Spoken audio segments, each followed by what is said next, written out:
the duties of being a NABO president, as well as everything you were doing still within ARG, plus then having to deal with cancer. How are you able to navigate through that journey? Yeah, I learned the B word, boundaries. Let's talk Tails. With over 20 years of business acumen, today's Tales with Taylor guest specializes in helping teams enhance their resilience and build strong collaborative environments that inspire peak performance. This is accomplished through her change management consulting firm, ARG Coaching and Consulting Group LLC, that supports diverse teams nationwide as they conquer change and cultivate results. In 2021, my guest even launched an Arizona-based nonprofit that developed a groundbreaking program to support Black-owned businesses statewide, securing multi-year funding for its measurable impact. It's the leader in strategic change management and the founder and CEO of ARG Coaching and Consulting Group LLC, Angela Garmon. How are you doing today? Good. How are you, Taylor? I'm doing awesome. That's Thank you. good. Thank you so much for being here. I always love being in your presence and being in your energy. And, before we started rolling, we were talking a little bit about NABO. Right. That's the association how we first got to know each other. Yes. It's the National Association of Women Business Owners. Yes. And I'm sitting with a Madam President because you were the president of NABO. So tell me the tale behind, being the president of NABO. Oh my goodness. So I think my journey started in 2017 with NABO, which was shortly after I started my business. And I remember walking into their Red Affair. So every year they had the Red Affair where it would just be an ocean of powerful women all wearing red. And when I walked into that room, I knew this was a place that I belonged because all of the women were just inviting. They wanted to know who I was and what I did, but most importantly, how can they connect me? And so that started the journey. I want to say shortly after the Red Affair, I met Jackie Wazalek. And Jackie Wazalek has become like one of my best friends, mentors, confidant. Like she is just that person. She has a contagious smile. Every time you see her, you're just like, you start smiling too. I mean, she's like the best human being ever. Yeah. Like her entire persona is just like contagious, right? Once you're around her, you just always want to be in her presence. And so Jackie really took me under her wings, if you would, as a business owner and just helped me blossom. And I remember one day she said, Angela, would you consider being the president of NABO? And so this is after a year or so being the membership chair and helping to grow out the membership and increase that platform. And so I was like, well, if the people would elect me, sure, why not? Yeah. And I was elected in 2018 to be president-elect. And then I rolled into that role as president in 2019. And so I think what was most interesting about that journey, Taylor, is that I was diagnosed with breast cancer in May of 2018. And I was at this point in my life where I really had to make a decision on whether or not I would define my situation or if my situation would define me. And I chose to define my situation.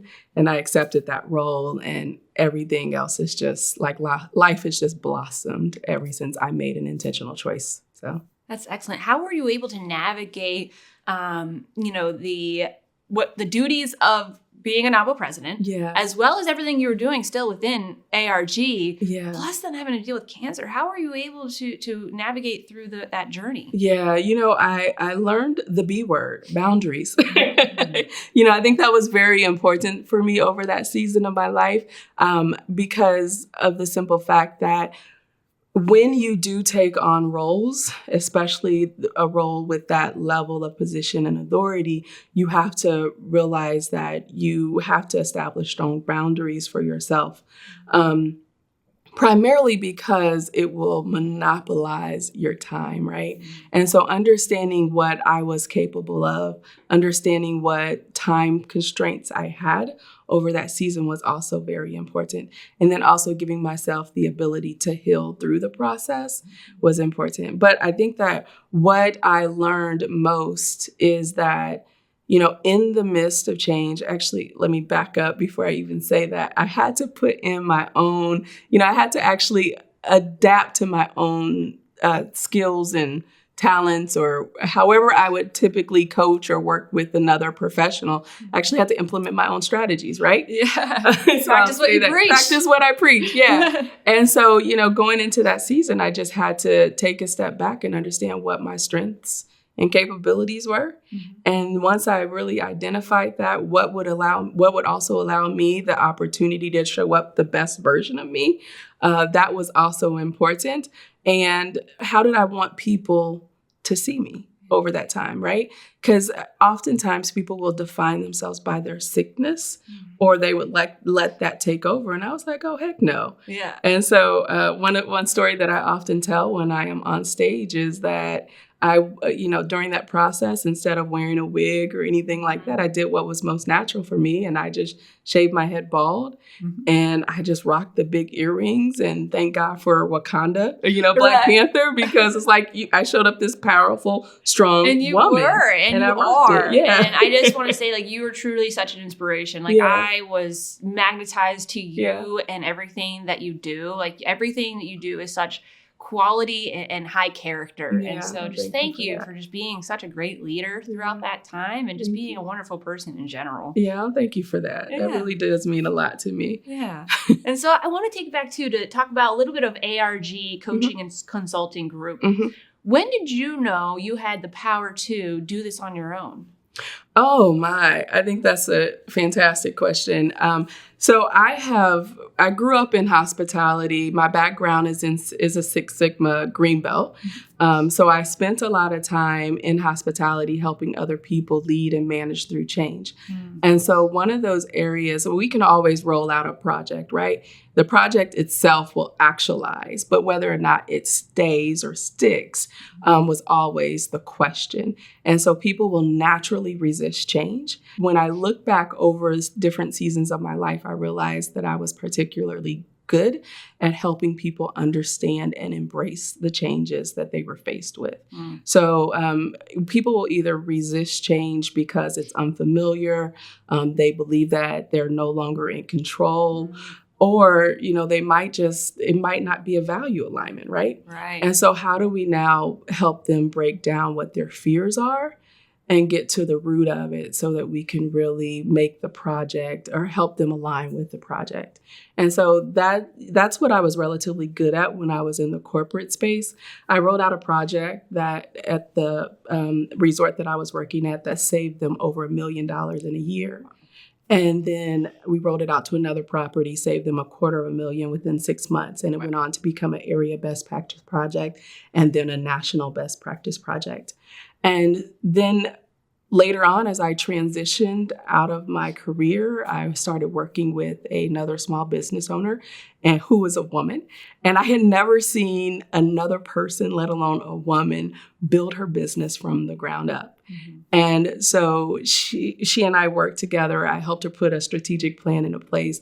The next year, we grew our revenues by 40+%. The following year, another 40%.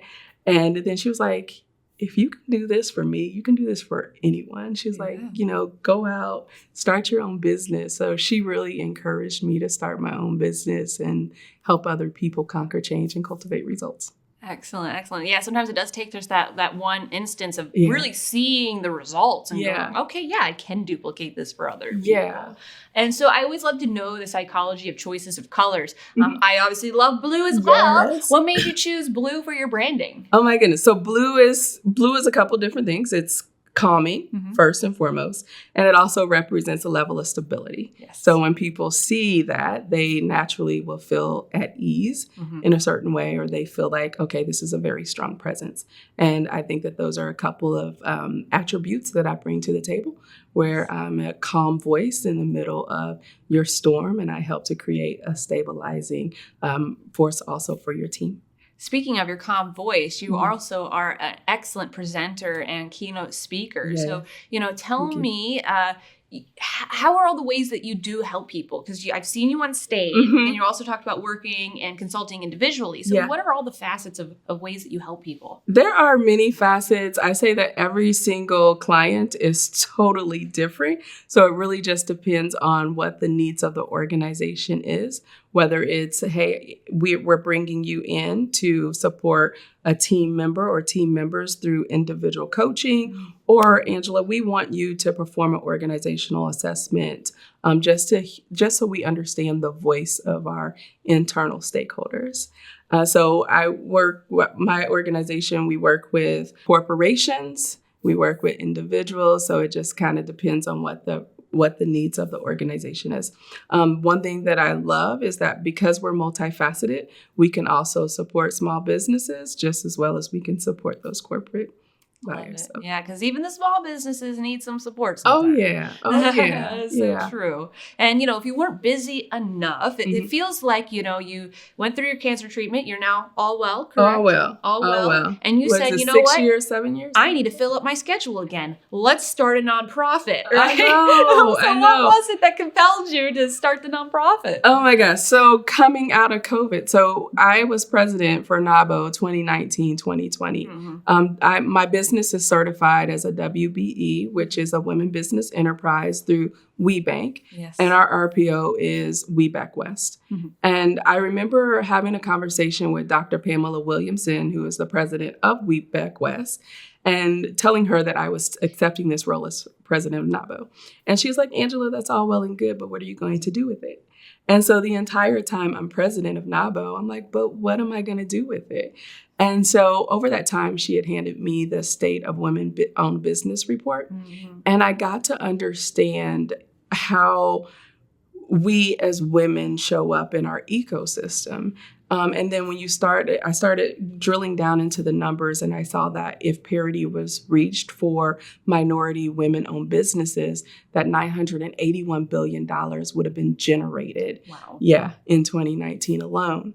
And then if you look at it just for Black women-owned businesses, it was like an additional $522 billion. Wow. And so if you put it into perspective, on average, a Black woman-owned business or led business they only generate about $24,000 in revenue compared to our white counterparts at 100, and I want to say either 82,000. Why do you per think there's year. that gap? Well, because we don't always have access to decision makers. If you think about our network of influence, we might not always have that direct access. We might not have access to capital immediately or the resources that we need to scale and thrive, which is why things like supplier diversity is important, because it begins to connect the diverse business owners to corporations. She was just like, what are you going to do with it? And as I started to look at these reports, I started to see this gap in parity. And then you couple that with the transition through COVID, where Black-owned businesses were just shuttering. They were just closing at rates of about 40% higher than our white counterparts. Why do you think that's the case? Again, access to capital, not having the access to the right resources, and then also just, they don't have the right infrastructure in many cases.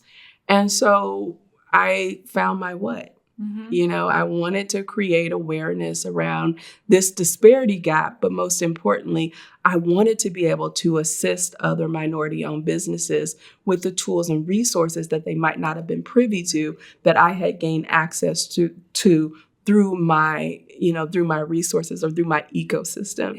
And so connecting them with areas like certification, This is which the CME program. This is the CME program, yes. So leveraging the CME program, and CME stands for Social and Economic Equity for Minority Enterprises, and that goes through my nonprofit, which is ARG Cultivators Community.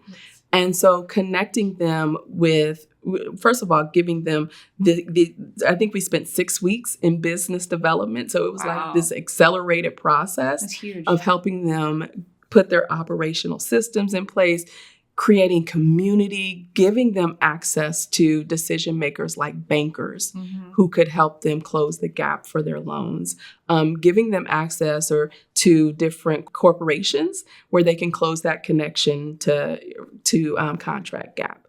And so it was very important to me to facilitate what I've learned, if you would. So giving them access to certification, because that's life-changing for a business owner to be able to call a corporate buyer and just say, hey, can I introduce myself? And so just really giving them the tools and technique to thrive.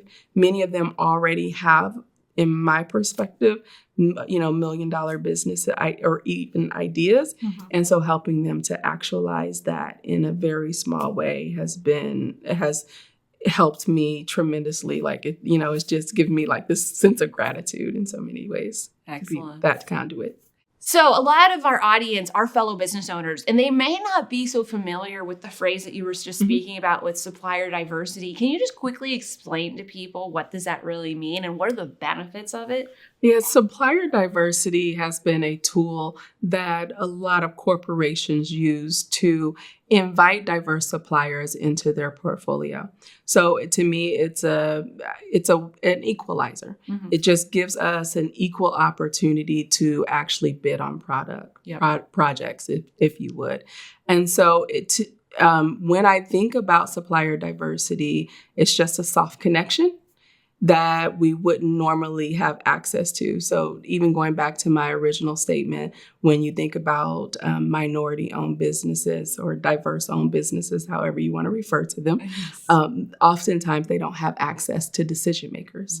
And supplier diversity is that conduit that gives them access to those decision makers that ultimately could be the difference between them making $100 per project or thousands of dollars per project. Yes. So get your certifications and make sure that you have your paperwork in order. Oh my goodness. When you're thinking about, your articles of organization, you want to think about, structuring it in a way that you are 51%, but you truly need to be an operational entity. You need to be truly the one making the decisions and being that 51% owner, because you will find that there are some people that will just put their wife down, but maybe they're not actually active. So you want to really make sure that you're being legit and being active with that. Exactly. So that is excellent that you have that program. And, I just wondered, what is it that has motivated you to just do so much for people between, becoming the president, which is a lot of work, a lot of volunteer work, people. It is volunteer. and then now the nonprofit and everything, what is it that,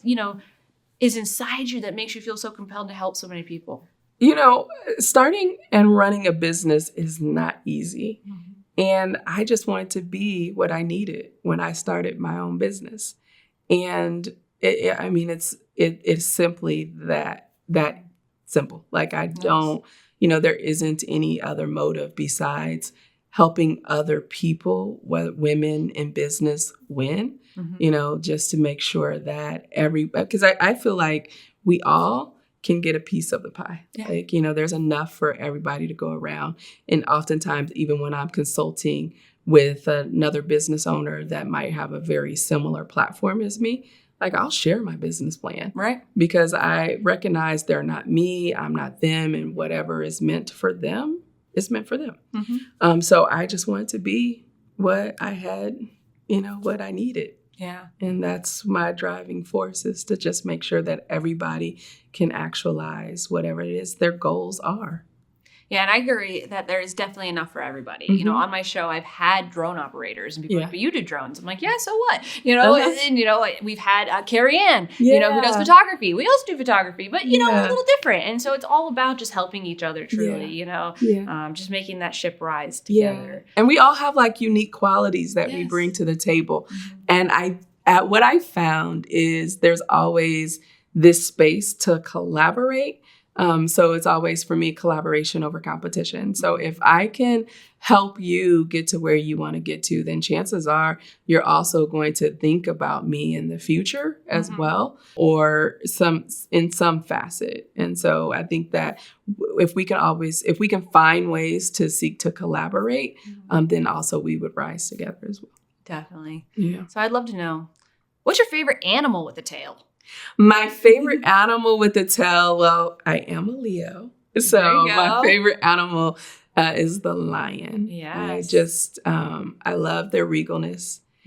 I love their sense of of pride, like when family. Family.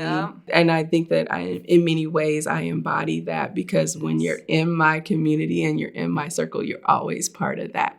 One of my favorite stories, I met a lady not too long ago at an event. And oftentimes when you see me at an event and I'm talking to a group of people, I will, if I notice someone out of the corner of my eyes, I will open up, even though I'm continue to talk, but I will open up the circle to invite more people in. Yes. And when I think about that story, I think about the lion. They always want to make sure that they have a safe den for their other fellow cubs and cubs.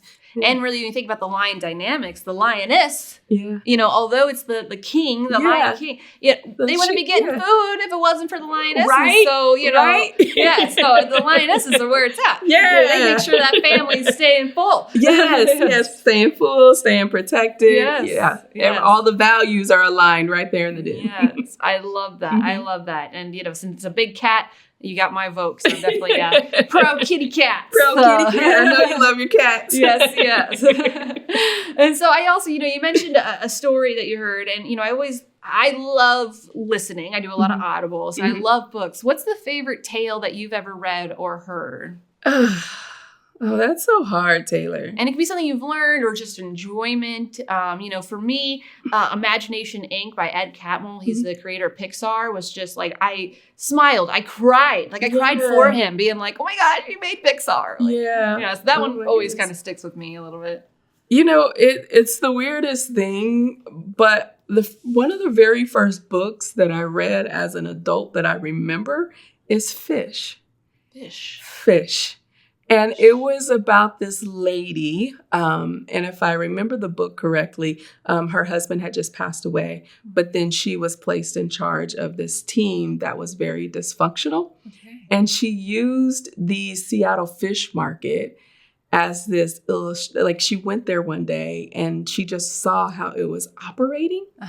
And she got inspired and she started to inquire, how do they operate at such a high function? And then she took what she learned and she brought it back to her organization. And she was able to create this award-winning operations. Is this based on a true story, or Now I'm gonna have to go back and read the book. Okay. I might have to too. Yeah, and I remember that was for whatever reason, it reminded me that if we pay attention to our surroundings, our environment, then we can learn all of these life lessons that can be applied. And so now I feel like everything is a lesson. Yeah. And so, whether I'm on the mountain or whether I just walk into a restaurant or whatever the case might be, I feel like I can walk away with some life lesson that I can apply to my life. Excellent. And so that's what Fish reminds me of, is that there's always a lesson to be learned in every single situation or environment. That's beautiful. Even if it was a fiction story, every bit of fiction has some sprinkles of reality and facts, every little bit. And then even if it's just, they used it as a metaphor to give you that feeling and that notion to remember, it's so amazing how fiction and nonfiction can really intertwine together sometimes. Yes. Yeah. And so if you were to write a book, what would be the title of that tale? Well, I am in the process of writing a book. And the name of the book is Conquer and Cultivate, 10 Principles to Empower, Enrich, and Stabilize Your Life Through Change. That sounds like a New York Times bestseller coming. From your lips to God's ears. No, that's excellent. I'm excited I about love it. that. It's giving me a similar, just from that title, it's giving me a similar feeling as Atomic Habits. And just think about how big James Clear's Atomic Habits has gone. But it's just, to me, it sounds like I'm going to be able to take that book and I'm going to be able to learn things that I can truly apply. And those are books that I resonate with a lot, because I don't have much time on my hands, but I'm trying to learn as much as I can. And, sometimes there's certain books that you're just like, gosh, that was so fluffy. Yeah. It was just so fluffy. And I can't do, maybe you get a line that's like, oh, that was pretty motivational. Okay. Yeah. But, that sounds like one that, I could see institutions buying in bulk to be able to give to, their business, Units. majors and things like that. So that's excellent. Yeah, I'm excited about it. I hope that the launch is sometime mid-year. I have friends that are like pushing for it. So I'm excited to release it out into the world, although it's a little scary. Yeah. Well, let me know as soon as it is. We'll make sure that, we'll put it in the show notes once we have that link so that people can watch this episode and go straight and purchase that book. So, definitely keep me up to date with that and everything. Sure. That is amazing. And so what made you feel compelled then? A lot of times I ask that question and people go, oh, if I were to write a book. But you're actually doing it. So what made you decide, yes, I'm going to go write that book? I think that that's a great story. And, I remember I was going through this really tough season of my life in 2014. And as I was going through this season, I just remember that there was like this small, still voice that said, if you write, everything would be okay.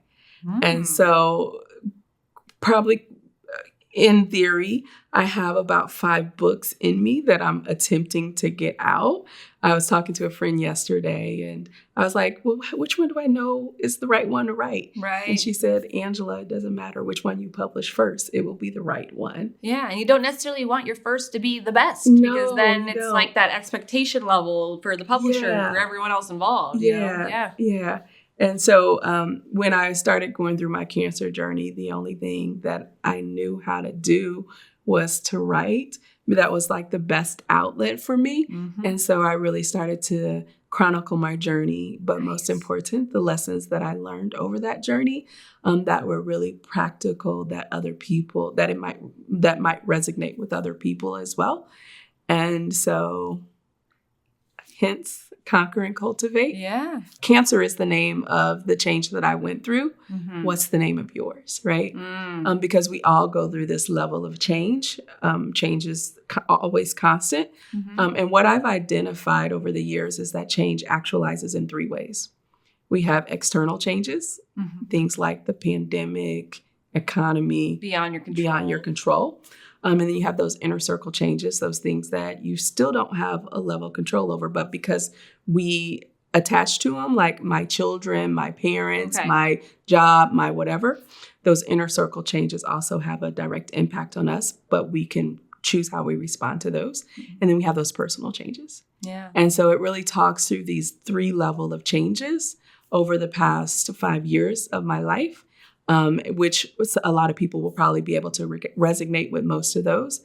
But most importantly, how did I respond? How can we adjust to them? So yes, how do you respond? It reminds me also of I believe it was episode 4 or so. Ramsey Bergeron, one of my clients, he wrote a book, There'll Always Be Cake on the Floor.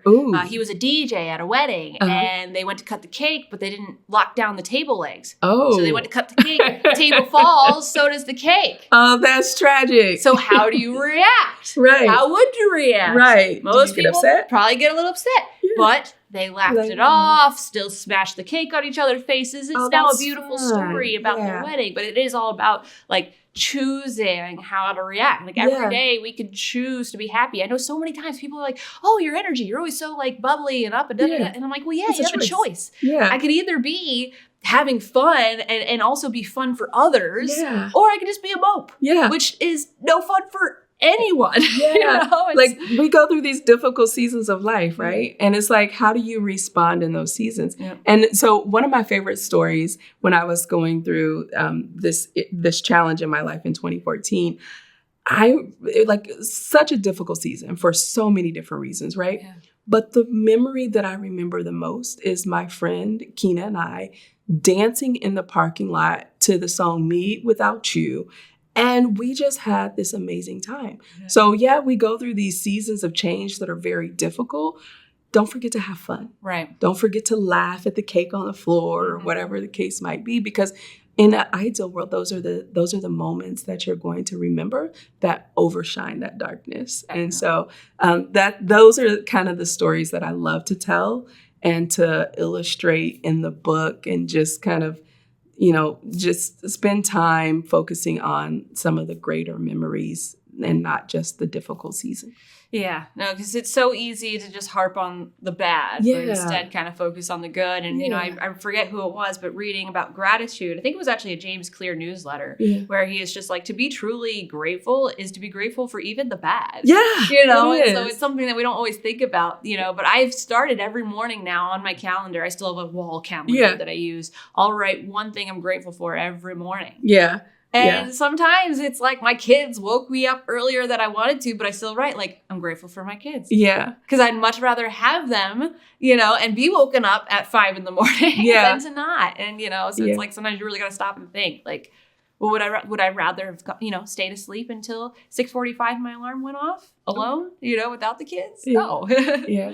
And when you think about, just even the association of good and bad. Mm-hmm. So when we're going through these seasons of change and we think that something's good or bad, it's just a value that we place on it. Mm-hmm. But in actuality, is it good? Is it bad? Yeah. So how do you now begin to redefine the situation that you're going through? And even going back to my opening statement, how do you choose to define your situation?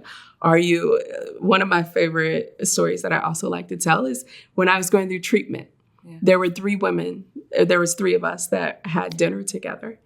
And one lady, all of us had cancer at one point in our journey. Okay. And one of the ladies like, I chose to be a victim the entire time. Mm-hmm. I still don't understand why it happened to me. Another lady said, I chose to control the situation the entire time because I didn't want that stigma attached to me. Right. And then I chose to adapt to it. And so we all have these natural responses to what is going on in our lives. And none of them good or bad, right? It's just a response that we give. It's some type of coping mechanism to help us manage through the change more effectively. Right. And so how is your disposition or your thoughts going to help you navigate through that season? Mm-hmm. And that's ultimately going to impact the results that you cultivate. Right. And so I want to help people to really adapt a growth mindset and really figure out, most importantly, how are they showing up? Mm-hmm. But how do they want to show up? Yeah. And what results are either one of these personas going to give you, and so really walking through that and helping them understand how their responses will produce the results that they're going to get. Mm-hmm. So I think that's important to actually highlight and to think about, especially as we start to attach descriptors, good, bad. Right. Why does it have to be one or the other? Yeah. Why does it have to be one or the other? And really that M word you mentioned, mindset, is really the key. Yeah. Because you could take the same scenario and depending on your mindset, you have so many different, definitions and outcomes to what that scenario is. Yeah. That's so true. And, for those of you who are just starting in business, you are going through a season of change. Yes. And that first year is crucial. So for those who are in that journey of just starting, like, what would be your, 1 or 2 initial tips that you would give to people? If you are initially starting out in business, my first tip would be to find a group of individuals that share the same values as you. Mm-hmm. So like the NABO. Like the NABO, right? Like the We Back West of the world. Just find a group that is really going to support you in your journey. Mm-hmm. Because being a business owner is probably one of the most isolating experiences if you allow it to be.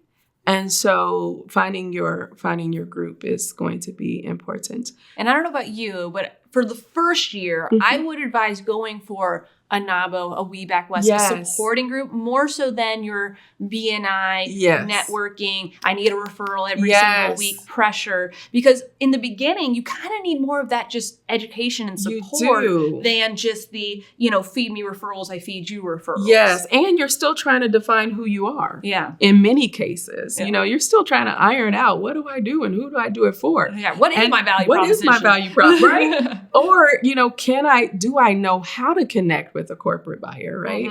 Mm-hmm. So there's all of these different concepts and different, operational challenges that you're trying to work through. So to your point, yes, find a group that's going to be extremely supportive of where you are. And then I think the other question is, or the other point that I would make is to really ask pointed questions. Because, I often will get another business owner saying, Angela, I just want to know what you know. How did you get to where you are? And this has been 9 years in the making. Yeah. I will celebrate 9 years on June 14th. So I'm super excited about that, right? That's excellent. So it is 9 years in the making. And so what got me here is probably not going to get you to where you want to get to. Times have changed. Even what you have accessible to you. You know, I started my business in 2014, and the tools that were in 2014, there's some of the same, but you got to keep adapting and because change is always going to happen. Yes, exactly. And so, asking those pointed questions. I was talking to someone the other day, and he's like, well, anybody would, just anybody that you think that I should know. And, the more I asked more probing questions, and he was like, oh, if you could connect me to this person, like the more pointed you can get, the clearer it is for me to actually connect you and or anyone else, right? Mm-hmm. So get extremely clear on who you want to connect with, extremely clear on what problems that you're having, so that you can say, hey, Angela, I'm really having a challenge with automation. Can you please walk me through that? Or can you please connect me with someone? Mm-hmm. And that I can do versus, hey, tell me everything. Right. That's exhausting for both parties. So. Yeah, definitely. You want to be more exact on what your current need is in that moment, and then just, be specific. And I always say it's not real unless it's written down. Oh, and so write down, what is it that you need right now? Put it out there in the universe, share and connect with other people. Yeah. And so it's so important to be able to do those types of things. And so, as we were talking earlier, we were talking about authenticity and showing up our true authentic self. And I if that third point would be, no, you didn't ask for 3, but that third point would be. I'll take a third. We'll take 18. We'll take all of it. But showing up authentic. Yeah. Don't be something that you're not, and create a space for transparency for yourself and your business, because I think that'll also go a long way, because people will respect that transparency and authenticity.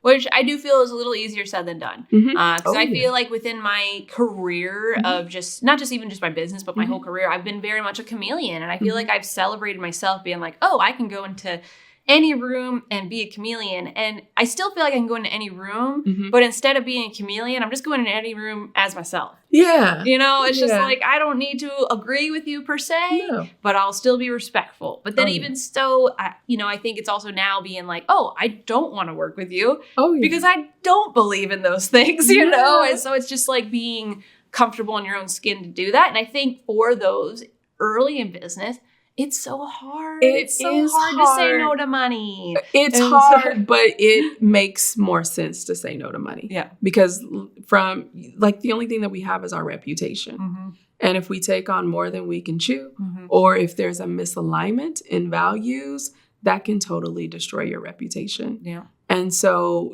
having those transparent conversations, as hard as it might be, I would totally recommend it. I remember my sister was like, wait, you're turning down a client? Yeah. I'm like, yeah, it's just not going to work. And so, you just don't want to find yourself in a very difficult situation to where either your business will break, or you break. Right. So, because reputation's important. And even, we're here in Arizona, the metro area, million of people, but it doesn't feel like a huge city. Doesn't. It's amazing how small the community, the small business community really is. Oh, yeah. There's so much overlap. There's so much overlap. Yeah. It's amazing that, even if you find yourself, you're in New York City, or your community of people is actually smaller than you think. I went to Washington, D.C. for a WeBank West conference, or WeBank, summit. And I ran into James Christensen from Gateway Bank. Wow. He was at a totally different conference. Wow. But the ecosystem is so tiny, to your point. and your reputation carries you a long way. And so you have to be mindful of that, And what do people say about you behind closed doors? Yes. And so it's important to show up authentically and transparently so that you're able to maintain for the most part, a positive reputation throughout the community. Definitely. And then make sure that, you're paying attention to your online digital space too. Because I do find that sometimes young entrepreneurs, it's like, they don't remember that all the time. Yeah, I'm still learning that. But yeah, your digital presence does make a difference. And so depending on who you're connecting with, you probably want to be mindful of what you're putting out there because once you put it out there, it's very difficult to get it back. Yes, nowadays, once it's out on social media, it is out there forever. Yeah. And that's where I still kind of treat like Facebook as like my personal page. Like that's the only one where you're going to see my kids. Yeah. Oh, that's true. And so, I don't do it on any other platform. Yeah. That is the only one where I'm still like, no, this is my you're in my personal world. Yeah. Here's my kids. Yeah. And I'm not, I'm relatively private. So I do share. People want to know who you are. So I do figure out ways to share my personality, share who I am on social media. But I think that to your point, I've created more of an online presence probably through LinkedIn. Yeah. And I do some fun stuff on Instagram just so they can see where I've been, what I'm up to, that kind of stuff. Right. But yeah, as a fellow B2B business, LinkedIn is definitely the best platform, I feel. That's the platform where I personally spend the most time Me too. All the other platforms, it's my team that is doing all that. But yeah, LinkedIn's the one. Because typically, the content is educational. It's positive for the most part. Or just, factual. Like there's no opinion based, which I like. I like that aspect too. And I think because I love to write, I started the weekly tea with ARG, which is a newsletter. Yeah, I need to get on that newsletter. To the newsletter, it's through LinkedIn. Okay. But I really try to just share a lot of views and insights, practical insights on how to manage change within the organization. And so that's really what Weekly Tea is all about. I share little fun stories of either how I engaged with a corporation that I worked with, or, maybe even this week I talked about how music really is a bridge that invite communities to come together. Definitely. And it correlates to sharing different voices within the organization. So it's a fun one. It kind of tells a little bit about me a little bit. All right. I'll definitely subscribe to that. I'll have to put some links to it in the show notes. And, I absolutely love and appreciate this time together on Tales with Taylor because you're someone who I've known for years, but I really had no idea how much you loved writing. Yeah. But just through this little time together, I hear that you're writing a book, you're doing this newsletter things. I had no idea that you enjoyed writing so much. Excellent. Do, Taylor. It's like I said earlier, it's an outlet. Yeah. But most important, you can paint these pictures. You can invite people into your world in a way that is probably a bit more intimate than they had ever experienced before. But then they can see the world through my eyes. And I think that's what writing does. It just allows me to really illuminate the world around me in a way that hopefully people can appreciate the beauty that I see. Love it. Yeah, I too love writing. Really? I know before we started rolling, we did mention I am actually a published author back from when I was in elementary school. I also am in some poem books. That's so cool. Then I too, just like how you say you have a lot of books inside you, I don't have books, but I have screenwrites inside me. And for me, and what putting it out there in the universe, Once Financial Potion is a fully self-managed company, and I have some extra funds on the side. I do want to produce my comedies. So there are two comedies, actually. Okay. Yes. I can see that with you. That would be fun. Let me know when you do. I will definitely. Don't worry. Everyone's going to know about it once it's happening. So no, everyone's going to know about it. By this rate, probably, James or Layla will be one of the stars in the videos, but in the movies. But yes. So writing is a great outlet. That's why I even say it's not real unless it's written down. And that's just, your thoughts on things. That's, anything you're declaring to do, you have to write it down, or else it's just kind of just lofting, in the space of possibilities. Yeah, and I also think that like especially if it's in your head, it's just keeping the chaos going. Take it out of your head, put it into a book format or just newsletter format. Get it out your head. Or even just a beat sheet. Like I just have a beat sheet for one of my comedies of just like this is gonna happen, this is gonna happen, this. So because I'm like my whole goal is clear it out. The world needs it. The world needs it. So put it out there into the universe so someone else can enjoy it. Excellent. Yeah, that's so true. I really appreciate your time here and your knowledge. Of course. Just as we come to a close, if you were to leave everyone with just one nugget or one thing to keep in mind, what would be that one-liner that you would leave people with? I think the one-liner that I would leave everyone with is you have the ability to create the life that you want. So change is constant. Learn how to navigate change as best as possible. And you can conquer change, cultivate results.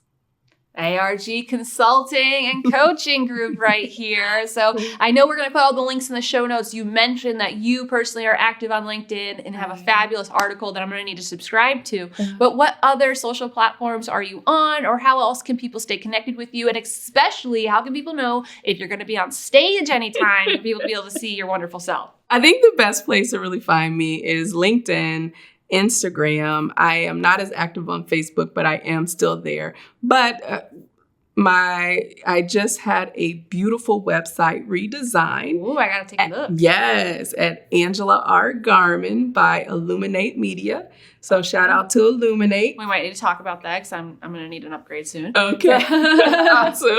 So follow me on angelagarmon.com and also argccgroup.com.